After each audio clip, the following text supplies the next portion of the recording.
Het is solamente een charla, het is eigenlijk een espacio abrir, liber, caminda com miembros de nossa comunidade que têm interesse em temática, este papiamento, o rol de papiamento de enseñanza, nos propõe junto e compartilhar ideias, intercambiar, dialogar, para assim também nos portar melhor compreendimento de onda e perspectiva de qualquer pessoa da sala.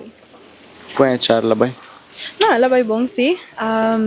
Perguntam ao caso, reaccionam ao caso. Agora que não me corre sai um rato para vir uma entrevista, pero tem uma discussão hobby fructífero, um diálogo hobby fructífero andando. Pois me quiere ela é um impulso para uma conversação caminho com toda gente presente lá por cima, seguro de outro também. Cada quanto tempo você anda acessar aqui? Essa aqui é para mim uma sessão, ideia está assim.